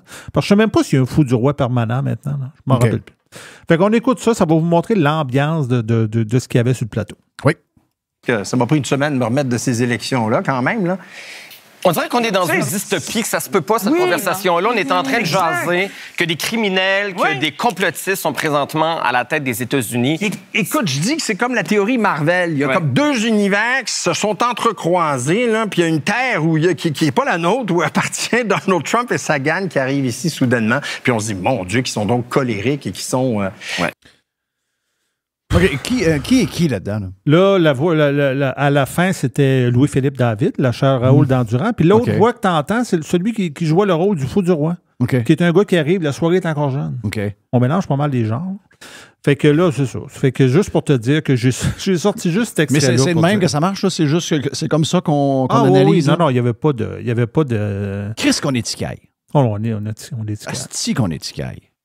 Donc, c'est toute de la merde. Là. Mais je trouve ça bon. J'aurais pu le dire, la minute qui est élue, là, j'aurais pu dire, c'est sûr que tout ce qu'il va faire et tout ce qu'il va engager, puis toutes les idées qu'il va avoir, c'est sûr que ça ne fera pas. Là.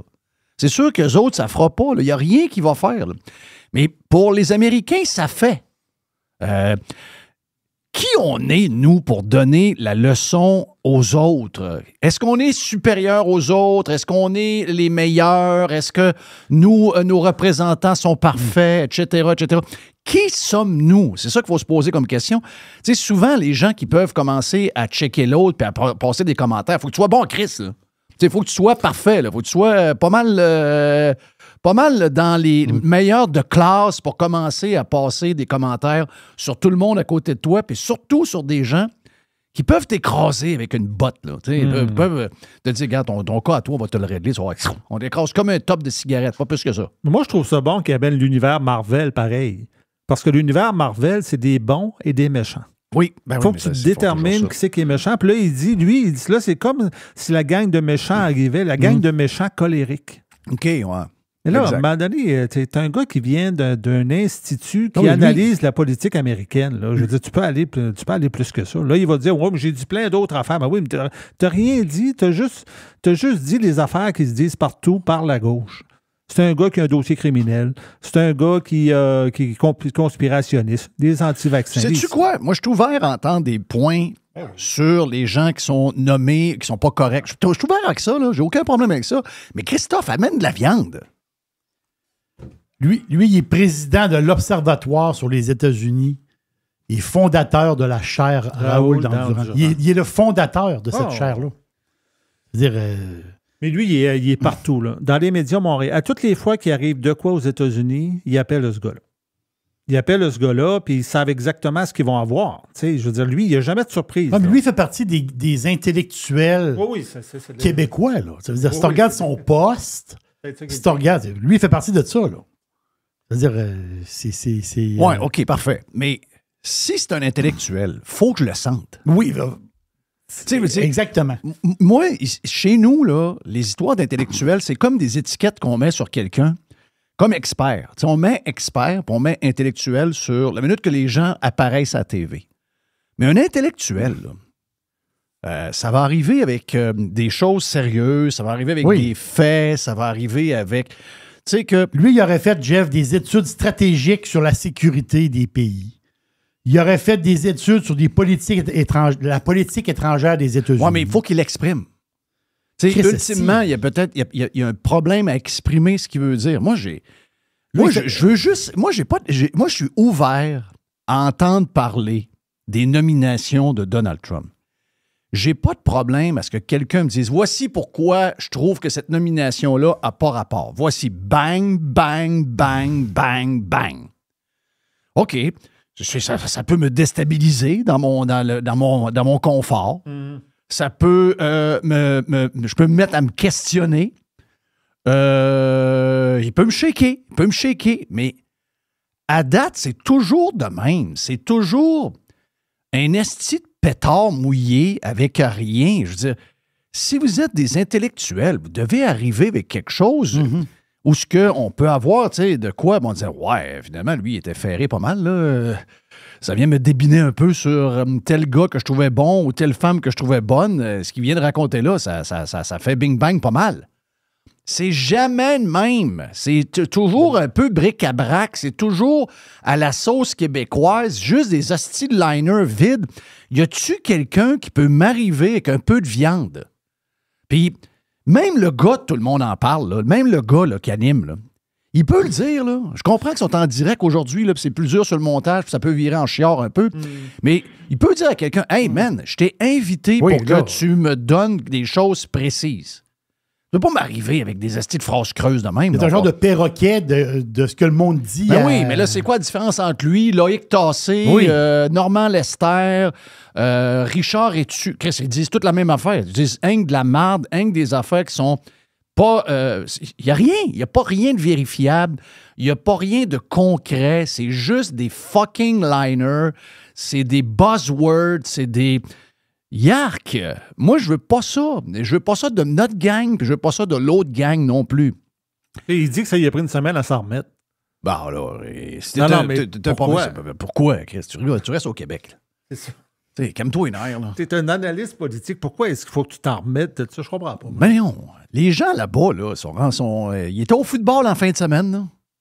Ils sont allés voir Jake Paul vendredi contre Tyson, puis ils ont été manger un steak dans un restaurant samedi soir, puis ils sont allés au UFC samedi, puis la vie continue. Pourquoi?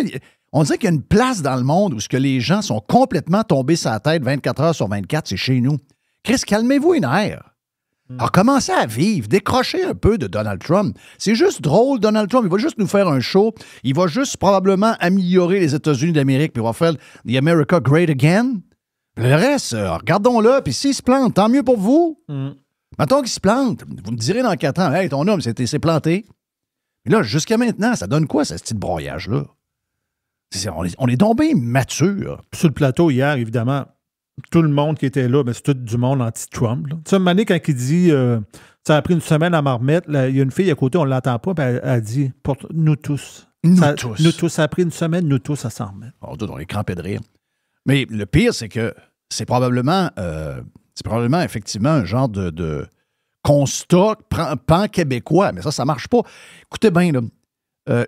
PSPP a fait une sortie en fin de semaine. Ils ont l'air d'une gang de bizarres un peu, là, quand ils regardent. Là, si on regarde des équipes un peu bizarres pour représenter des Québécois, je regardais la photo, j'étais comme un peu tout croche. Sauf que son constat sur la santé des Québécois, là, c'est le bon constat. C'est ça. C'est la santé des Québécois, comment on prend plus d'antidépresseurs qu'ailleurs, comment les enfants sont plus drogués qu'ailleurs avec les histoires de Ritalin et toutes ces affaires-là, comment notre société est gelée bien dure comparativement à d'autres. Il s'attendrait bien avec RFK, là. Ben, on est gelé raide. Mais on est gelé par les médicaments, mais les Québécois sont aussi gelés par la TV. La TV fait énormément de dommages à ces gens-là. Excusez, là, je vais vous le dire, là, je pense que c'est plus vivable ici. Il faut revenir à ce que le Québec était. Il faut que ça redevienne une place le fun. On peut pas vivre de même, Jerry. On peut pas voir ce qu'on voit là. Chris, nous autres, en fin de semaine, on a fait quoi, là? T'as écouté San Diego gagner. T'as vu Jake Paul qui n'a pas trop tabassé Mike Tyson. T'as probablement vu un peu de Canadiens. J'ai écouté du UFC tard le soir. Bon, UFC, t'as vu Jelly Roll qui s'est levé quand le président est arrivé. Tu sais, je veux dire, il y a plein d'affaires. Moi, on a fait de la bonne bouffe. Oui, il faisait beau, t'es allé dehors. On a fait des affaires dehors. On a fait... Moi, j'ai coupé un arbre. Mais Chris, on disait qu'eux autres, c'est 24 heures sur 24. On dirait qu'ils sont complètement sautés. Ouais, ben t'as coupé un arbre parce qu'on m'a dit que t'as manqué de planter, hein? Non. J'ai d'autres cotes. OK, c'est beau. Mais je vais le savoir. Je vais avoir les détails de comment t'as manqué. Il a manqué de tomber en bas de son patio. Il dit ça paraît que ça passait poche. Donc, je sais que je suis bien informé avec les workers, les gars qui travaillent. Ça m'a surpris d'ailleurs que tu étais au courant quasiment avant moi qu'il venait chez nous. J'ai quelques petits contacts. Dans les autres cotes, qu'est-ce qui se passe? Des fois, je l'appelle Mario. Des fois, je l'appelle Nacho. Okay. Là, ce qu'on va entendre, c'est Nacho. OK. Parce que Nacho était avec Stéphane Bureau. Puis Stéphane Bureau, on peut bien dire ce qu'on veut, on peut bien dire qu'il est opportuniste puis tout ça, mais il est informé, il s'informe, Stéphane. Ouais. Il lit des affaires puis tout ça. Ça fait que ils sont mis à parler de RFK, puis je te fais entendre la cote. OK. Donc, Robert Kennedy Jr., qui a livré un combat, écrit un livre d'ailleurs, qui en français, ça s'appelle, Anthony Fauci, Bill Gates et Big Pharma, la guerre mondiale contre la démocratie et la santé publique. Alors, ça donne le programme. Et aujourd'hui, c'est le patron de la santé publique, potentiellement. Ce livre-là, c'est clownesque. Excuse-moi, mais c'est clownesque. C'est toutes sortes de liens, toutes sortes de patentes. Aucun rapport entre la volonté de Bill Gates de faire vacciner des populations pauvres. C'est un ramassis de n'importe quoi, là. Est-ce que tu l'as lu? Parce que moi, je l'ai lu. Non, je l'ai pas lu. Ah, câlisse, arrête, là. Arrête, non, c'est pas vrai, ça, là. Non, c'est ça, c'est les highs, c'est pas arrivé pour vrai. Non, c'est arrivé pour vrai. Il l'a pas lu. Ben, gars, c'est exactement ce qu'on vient de dire. C'est lui le problème. Mais voyons, qu'est-ce que tu fais là, Mario? Ferme ta gueule si t'as pas lu le livre. Laisse l'autre parler, il l'a lu, là. Calif. Hey, mais ça dit quoi, ça, sur cette gang de morons-là qui sont... Hey, imagine-toi, plein de Québécois font leurs idées en écoutant LCN et TVA à partir de ce que Mario Dumont leur raconte. Ah oui. Et le gars parle d'un livre pendant 30 secondes et après, il se fait demander s'il l'a lu puis il dit non. Hey, non, excusez-moi. C'est parce que Stéphane Bureau s'est rendu compte à ce moment-là qu'il ne l'avait pas lu. Là, il s'est dit, là, de la manière qu'il me parle là, d'après moi, il l'a pas lu. L'as-tu lu? Oui, c'est ça. Non, je l'ai pas lu. Tabarnak. C'est ça, j'étais gêné pour lui. Mais ça. C'est Nacho. Je vais acheter le livre, puis il est out of stock sur Amazon. Il y en a plus? Non. OK. Ils vont le rééditer. Là. C'est sûr. D'après moi, ça se peut qu'on le reçoive après-midi.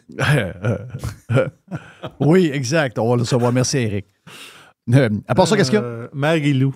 Marie-Lou! Là, je vais faire mon coming out. Marie-Lou. Je vais faire mon coming out. C'est rendu Marie-Lou. Ah, je le savais. On le savait. On le savait que ça allait être oui. Je l'aime. Ben oui. Puis là, Bruno Marchand, il était en tournée montréalaise en fin de semaine. Ça m'énerve. Et là, Bruno Marchand ne veut pas parler aux médias de Québec ou presque. Il va au 93 où il sait qu'il est bien. Il va nulle part ailleurs. Il ne veut pas venir faire de podcast ici. Il ne veut pas rien. Mais il s'en va se faire licher à la scène à Montréal par sa gang. Moi, ça m'énerve. Ah, c'est que ça m'énerve. Là, j'ai trouvé drôle comment que Marie-Lou l'a abordé. Mais que tu écoutes le segment, tu vas comprendre tout de suite. Il a carrément dit, mais qu'est-ce que vous faites ici? Oui. Carrément, dans le sens que on écoute le segment, puis elle explique tout, Marie-Lou. OK. On lance beaucoup d'invitations pour recevoir des politiciens, idéalement à chaque semaine. Parfois, ça ne fonctionne pas. Mais quand ça fonctionne, on voit bien que les politiciens qui acceptent, ils ont des raisons d'accepter. Souvent, ils ont un projet de loi à défendre. Ils ont des idées à expliquer. Ils ont à expliquer des controverses ou des bourdes, comme Haroun Boisie chez Patrick Masbourian vendredi matin. Certains cherchent à se faire connaître, des jeunes députés, par exemple.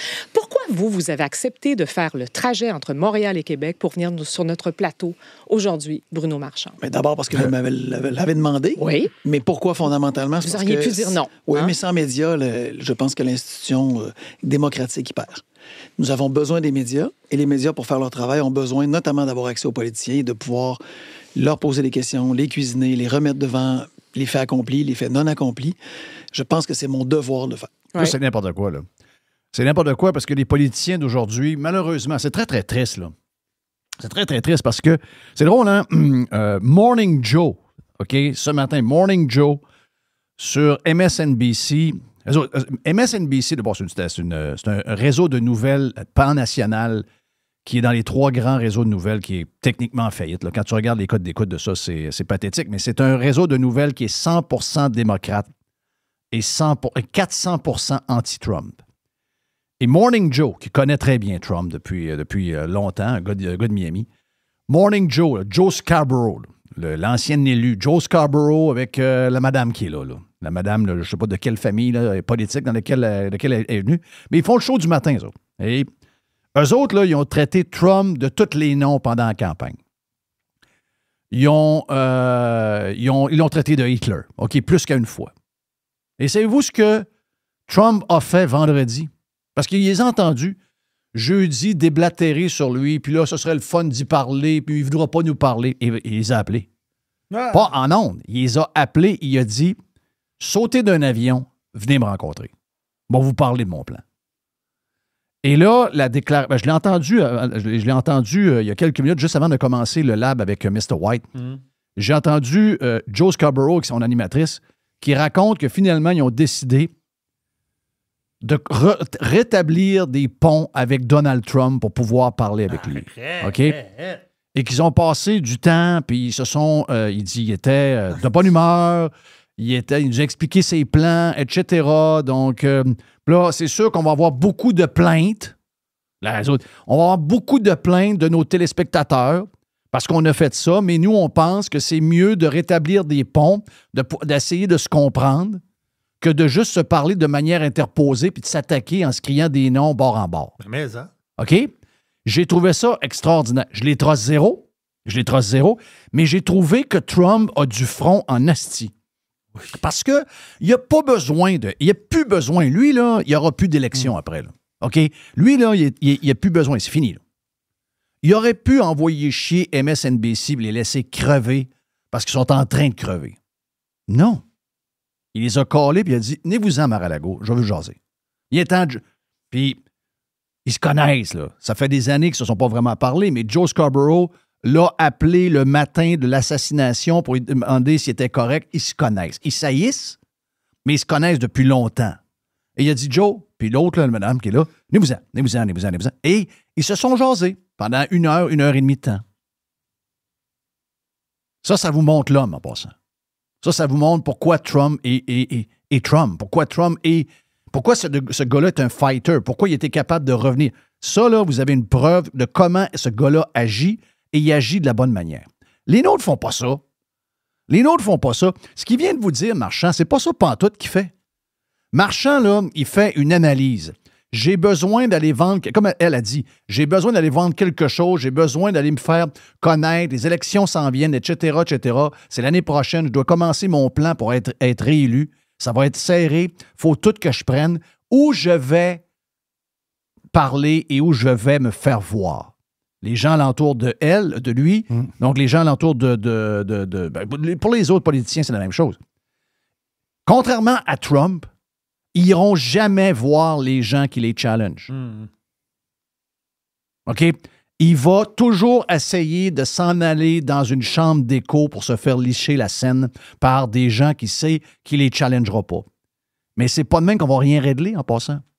Je veux dire, aujourd'hui, vous l'avez vu avec Trump, Trump a gagné avec les podcasts. Si Si Marchand s'en vient s'asseoir ici, puis on jase pendant 2 heures de temps de toutes sortes d'affaires, des affaires liées à sa job, des affaires liées à sa vie personnelle, des affaires de ses hobbies, de la musique qu'il écoute, etc., peu importe.